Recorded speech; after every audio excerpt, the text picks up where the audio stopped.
"You're useless, Lena." He didn't shout it. He whispered it, like a secret he'd been waiting to say. That made it worse. The words floated across the kitchen, landing heavier than the plate I dropped. It shattered on the tile, just like the part of me that still believed he saw me as an equal. "Excuse me?" I asked, though I'd heard him perfectly. Eric didn't even look up from his coffee. "You heard me? What do you even do all day? You can't hold a job. The house is always a mess. And dinner's late again." I stared at him, heat flooding my chest. "I'm trying, Eric. I'm doing my best." He finally looked at me, calm, composed, like he was reviewing a disappointing employee. "Then maybe your best just isn't good enough." That's how the morning began, the day my marriage quietly cracked open. 5 years earlier, Eric and I were the kind of couple that made other people believe in luck. He had a confident smile, the kind that made promises. I had dreams, a small design business, a little house near the lake, and laughter that filled it.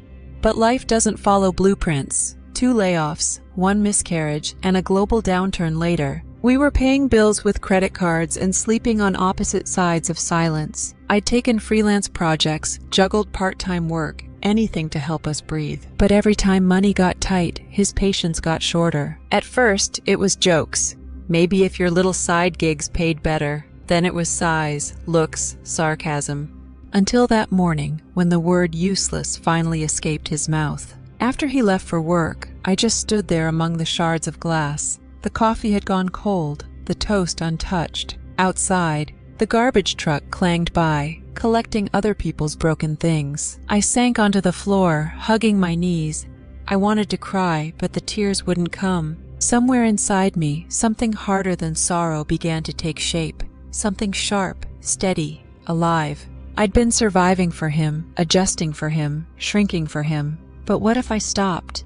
That afternoon, I met my old friend Dana for coffee. She took one look at my face and said, "Who died?" "My pride," I muttered. When I told her what he'd said, her jaw tightened. "He called you useless? Lena, you've been holding that house together with willpower and caffeine." I tried to laugh it off. "He's just stressed." "Stress doesn't excuse cruelty," she said. "Listen, you're talented.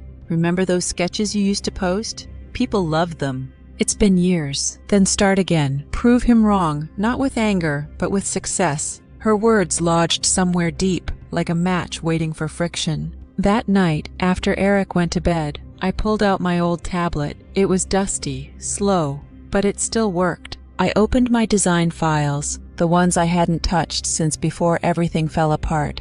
My hands shook as I drew the first line, but then muscle memory took over.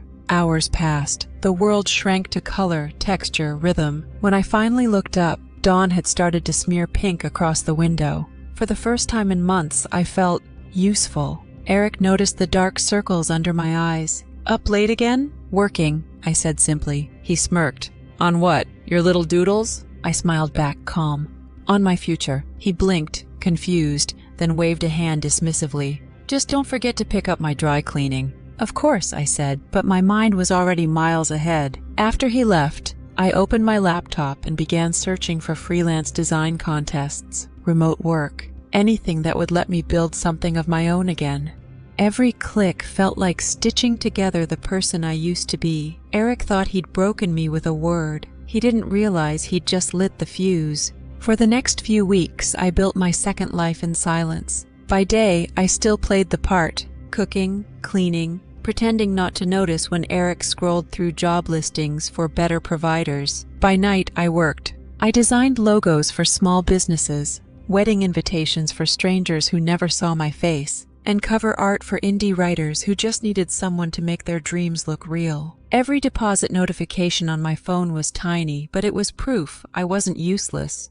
The secret felt electric. It wasn't about hiding anymore. It was about protecting something precious until it was strong enough to stand on its own. Eric started watching me differently. He'd glance over my shoulder while I typed, hover near the kitchen doorway while I answered client emails. "What are you working on so much?" he'd ask, pretending to sound curious. "Just projects," I'd reply. He'd nod, but there was always that tone, half mockery, half suspicion. One night he came into the living room while I was sketching. "You spend more time with that tablet than you do with me," he said. I looked up slowly. "I'm building something, Eric," he scoffed.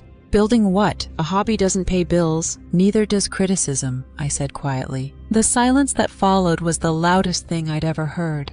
A few days later, Eric invited his colleagues over for dinner, 2 men from his office and their wives. I spent the whole day preparing, trying to make everything perfect. When the wine started flowing, the conversation turned to careers. "So, Lena," one of the men's wives asked, "what do you do?"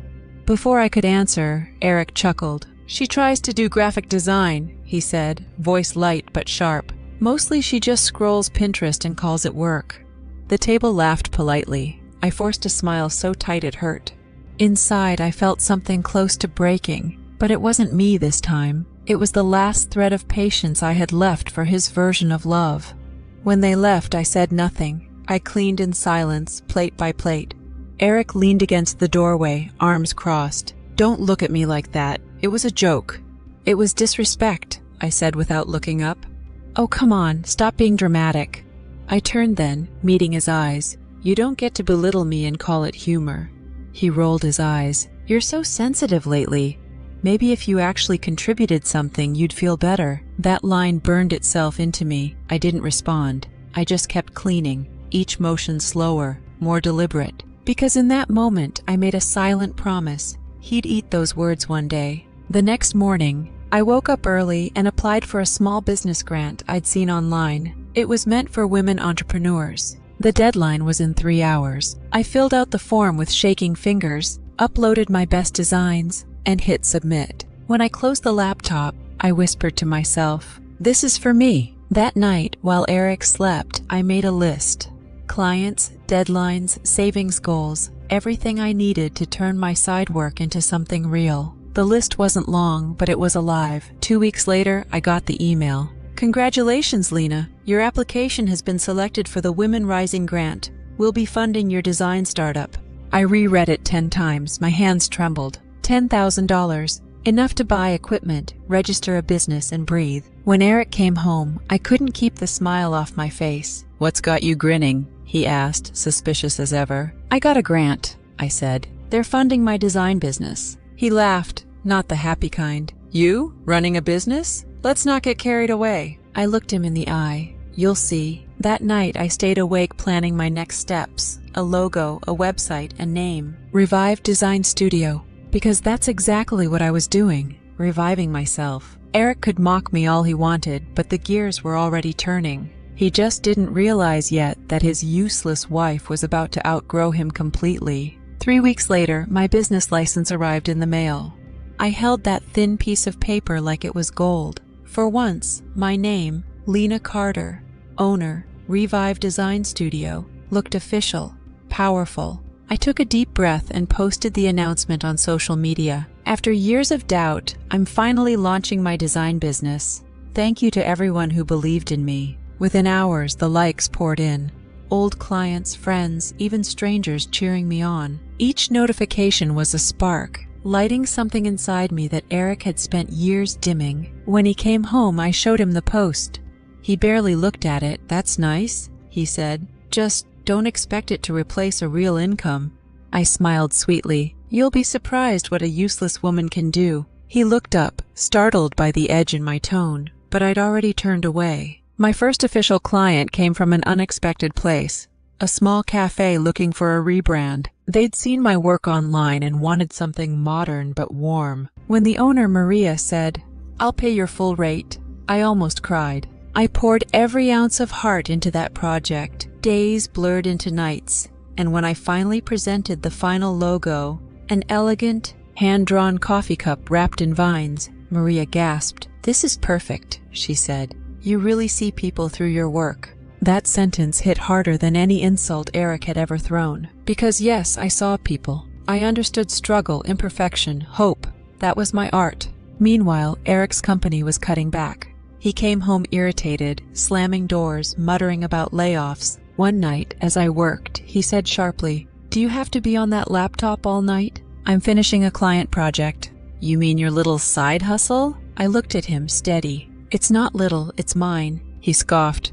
"You're obsessed. Maybe if you focused more on this house." I stood up, cutting him off. "I've focused on this house for 5 years, Eric. It's time I build something that doesn't crumble every time you're unhappy." He didn't reply. He just stared at me like he was seeing a stranger. And maybe he was. Over the next few weeks, we became polite roommates. He'd eat dinner in silence. I'd work late in my studio. Sometimes I'd hear him mutter under his breath, "Useless, my foot." Other times he'd leave the TV blaring just to drown out the sound of my typing. But I didn't let it stop me. Every project, every client review, every new email was a brick in the foundation of a life I was rebuilding, quietly, beautifully. One afternoon, an unexpected email popped up.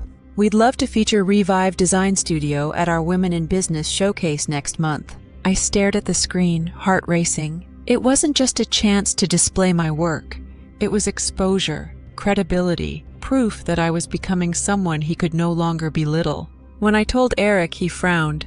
"Those things are for real entrepreneurs." "I guess that makes me one," I said softly. He sneered. "Don't embarrass yourself. You'll stand there with your little posters while the serious women talk numbers." I smiled. "Maybe. Or maybe they'll talk to me." He turned away, muttering something I didn't catch, but I did hear the bitterness in his voice. The showcase day came faster than I expected. I wore a cream blazer, printed my best designs, and set up a small booth with flowers and candles. Simple, elegant, mine. People stopped, admired, asked questions. A woman from a local magazine took my card. A business owner scheduled a meeting on the spot. When I packed up at the end of the day, I had 6 new clients and more confidence than I'd ever had in my life. Driving home, the city lights blurred with tears, not of sadness, but of relief. For the first time in years, I was proud of myself, not of surviving someone else's moods. When I walked in, Eric was waiting on the couch. His face was dark. "Where were you?" he demanded. "At the business showcase, I told you." He stood, voice rising. "You didn't even ask if I wanted to come. You're making decisions like I don't exist." I set down my bag calmly. "For once, Eric, I made a decision that didn't revolve around you." He stared at me, chest heaving. Then he whispered, "You're changing." "I'm growing," I said. "You just don't like that you're not in control anymore." And for the first time, I walked away first. The week after the showcase, my inbox overflowed. New clients, collaboration offers, a podcast invite. My small studio table suddenly looked too small for my dreams. Each message was another reminder. I was finally being seen. At night, I'd sit on the balcony with my laptop glowing on my knees, sipping tea and watching the city breathe. For once, I didn't feel trapped in it. I felt part of its rhythm. That peace, of course, didn't last. Eric started coming home later, claiming longer hours, but I noticed how his eyes darted to my phone, my invoices, my growing list of clients. "You're getting a lot of attention lately," he said one night. "Don't let it go to your head." "It's just work, Eric," he smirked. "You used to ask me for advice about everything. Now you think you know it all." "I just finally know myself," I said quietly. He turned away, muttering, "You're still nothing without me." But this time I didn't flinch. A week later, I was preparing a major project for a new corporate client, my biggest yet. The deadline was tight, and my nerves were stretched thin. When I stepped out to grab groceries, I left my computer open on the desk, files rendering. When I came back, Eric was sitting there. "What are you doing?" I asked. He shrugged. "Just checking emails, relax." Something felt off, but I brushed it aside, until the next morning, when I opened my folders and found half my design files missing, deleted. Panic surged through me. "No, no, no," I whispered, searching the recycle bin. Empty. Eric appeared in the doorway, holding his coffee. "Something wrong?" I turned to him. "My files are gone. Did you?" He didn't even blink. "Maybe you should back things up next time." The smirk on his lips told me everything. For the first time, I didn't cry. I didn't scream. I just stood there, looking at him, seeing not my husband, but a man so terrified of losing control that he'd rather burn me down than watch me rise. "You did this," I said quietly. He shrugged. "Maybe I saved you from embarrassing yourself." Something inside me clicked. A clean, sharp break. "You didn't save me," I said, voice trembling but clear. "You just made sure I'll never need you again." Then I turned away and opened my laptop. I stayed up for 24 hours straight, rebuilding everything from memory. When the final file exported, I stared at the screen, exhausted but free. The client loved the project, not liked, loved. They even offered me a long-term contract. I wanted to celebrate, but I knew better than to tell Eric. So I celebrated quietly, a small coffee, a long walk, the kind of peace that doesn't need permission. But life has a way of exposing everything in time. 2 days later, the client posted publicly about working with me. Huge thanks to Lena Carter of Revive Design Studio for her incredible work on our rebrand. When Eric saw it, he exploded. So now everyone knows you're some kind of hotshot designer? He snapped. Do you have to broadcast every little thing? I didn't post it, I said. They did. He paced the room. People are going to think you're the successful one. What does that make me? I met his gaze steadily. It makes you my husband, if you still want to be. He didn't answer. That night, I packed a small bag. Laptop, charger, portfolio drive, sketchbook. Not because I was leaving yet, but because I wanted to be ready if I ever needed to. Eric was already asleep, one hand hanging off the bed, snoring softly like nothing in the world was wrong. I looked at him and felt nothing but calm. He'd once said I was useless. Now, without him even realizing, he'd taught me exactly how to survive on my own. The next morning, I received an email that made me gasp. Congratulations, Lena. You've been shortlisted for the Women's Business Excellence Award. Please confirm your attendance at the gala next month. My hands trembled. This was national, televised. The kind of event people like Eric watched, not attended. I looked toward the bedroom, where he was still sleeping, unaware that the useless woman he dismissed had just become a nominee for one of the biggest business awards in the country. I smiled, whispered to myself, "Let's see how useless looks on stage."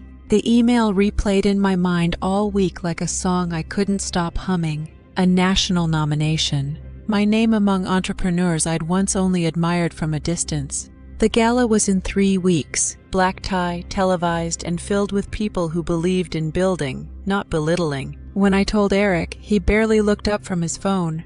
"That's nice," he muttered. "Probably some participation trophy thing." "It's a national award," I said quietly. "They only choose 5 women." He scoffed. 5 women who probably have real businesses." Something inside me settled. His words didn't sting anymore. They just sounded small. I poured myself into the work, finalizing projects, prepping for interviews, answering press inquiries. My phone wouldn't stop buzzing. Magazines wanted quotes. Podcasts wanted features. For the first time, my name carried weight. One evening, my friend Dana dropped by with a garment bag. "Gala dress," she said proudly. "Custom made. Don't argue." I unzipped it and gasped. Deep emerald silk, soft and strong at once. "Dana, this is too much." She smiled. "No, honey, it's exactly enough. You've been walking around in shadows for years. It's time to shine." I hugged her tightly, whispering, "Thank you." She pulled back and grinned. "Make sure your husband sees what he threw away." The night before the gala, Eric came home late. I was at my desk reviewing notes for my speech. "What are you doing now?" he asked. "Preparing for the event tomorrow." He laughed bitterly. "So you're really going through with it? Dressing up and pretending to be someone you're not?" I turned in my chair. "Eric, I'm not pretending. You just never noticed who I really am." He slammed his fist on the table. "You're embarrassing me." I stood, voice steady. "No, Eric, you embarrassed yourself the moment you called me useless." He stared at me, breathing hard, but I saw something flicker behind his anger. Fear. Fear that I no longer needed him to define me. The event hall glittered under golden lights. Flashbulbs popped like applause, cameras following every movement. As I stepped out of the car, the fabric of my dress caught the wind just right, and I felt, for the first time in years, powerful, whole. Inside, I took my seat among women whose stories mirrored my own. Survival, resilience, rebirth. Their eyes met mine, and we shared the silent understanding of people who'd rebuilt themselves from words meant to destroy them. When my name appeared on the screen as a finalist, the crowd clapped. My heart pounded. I glanced around, and there he was. Eric. He'd come after all, standing in the back of the room in a suit that looked 2 sizes too proud for the man wearing it. His jaw was tight, his hands in his pockets, but his eyes were afraid. When they called my name as the winner, for a moment, I froze. Applause roared around me, cameras flashed, and I walked to the stage in a dream. The trophy was heavy, solid, real. I took the mic, looking out over hundreds of faces, some smiling, some curious. "I was once told I was useless," I began. The room went silent. I believed it for a long time, until one day I decided to stop asking for validation and start creating my own. A pause, then, tonight isn't about proving anyone wrong. It's about proving that belief, perseverance, and self-respect can rebuild anything, even a broken spirit. People rose to their feet, applauding. Out of the corner of my eye, I saw Eric lower his head and walk out of the room. Later, as I stepped outside into the cool night air, reporters crowded around me. "Lena, how does it feel?" I smiled softly. "It feels like freedom." Dana ran up and hugged me. "You did it! Did you see his face?" "I did," I said, exhaling. "And for once I didn't feel angry, just done." When I got home, Eric was sitting on the couch in the dark. He looked up, eyes red. "You made me look stupid in front of everyone." "No," I said quietly, setting the trophy on the table between us. "You did that the day you stopped believing in me." He swallowed hard. "So what now?" I took a long breath. "Now I stopped living small to protect your pride." And for the first time, I saw realization cross his face. That the woman he once called useless was already gone, replaced by someone he couldn't control anymore. Sunlight spilled through the curtains the next morning, but the house felt darker than ever. Eric hadn't come to bed. He sat at the kitchen table, still wearing last night's shirt, staring at the untouched coffee in front of him. "You were amazing," he said finally, voice hollow. "The whole world's talking about you." I leaned against the counter. "You don't sound happy about that." He looked up, eyes rimmed red. "Because it should have been me. I worked my whole life to be respected, and now everyone's praising you." "It's not a competition, Eric." He gave a bitter laugh. "Everything's a competition." "No," I said softly, "that's just how you live." For the first time, he didn't have a comeback. He just sat there, small, quiet, defeated. Later that afternoon, I packed a suitcase. Not in anger, not in haste, just calm, deliberate movements. The kind of peace that comes when you finally stop negotiating your worth. He watched me from the doorway. "Where are you going?" "To my new studio, the one I just rented." He blinked. "You're leaving me?" "I'm choosing me," I corrected. He took a step forward, desperate. "After everything we've built." I turned. "Eric, you built control. I built courage. We're not the same." He reached for my arm. "Lena, please." I pulled back gently. "You taught me I was useless. I believed you, but now I know. I was only useless to your ego." His hand dropped. Silence swallowed the room. Then quietly I said, "Goodbye." And I walked out, not running, not crying, just walking, one step after another, into a future that finally felt like mine. The studio was small, sunlit, and smelled faintly of fresh paint and coffee. I set my trophy on the shelf and smiled. The space wasn't perfect. Paint cans on the floor, wires still loose, but it was alive with possibility. I hung a sign by the door. Revive Design Studio, creativity reclaimed. Within weeks, business tripled, corporate clients called, universities requested lectures. And every time I signed a new contract, I whispered a quiet thank you. Not to Eric, but to the fire he accidentally lit. One afternoon, I got an email from an unknown sender. "Hi Lena, this is Monica from Eric's office. I just wanted you to know he's been laid off. He's not taking it well." I sat back, staring at the message. No anger, no glee, just a faint, distant sadness, like looking at an old photograph of someone you used to know. He'd built his whole identity on being needed. Now, without me, without his job, he was finally forced to face the same emptiness he'd accused me of having. Karma, it seemed, didn't shout, it whispered. Months passed. My company grew from a single room to a full creative agency. I hired a team, mostly women who'd been told they weren't good enough. Together we turned rejection into art and pain into progress. At my next award event, someone asked, "What motivated you to start this journey?"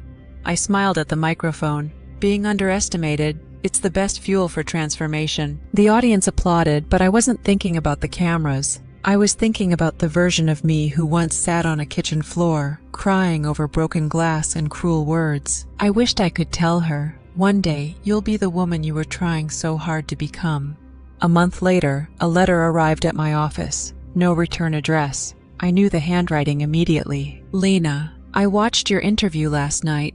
You looked happy. I don't expect forgiveness, but I wanted to say I was wrong. You were never useless. You were extraordinary. I just couldn't handle that. Eric. I read it twice, folded it carefully, and tucked it into a drawer. Forgiveness wasn't a gift I owed him, but closure, that I gave to myself.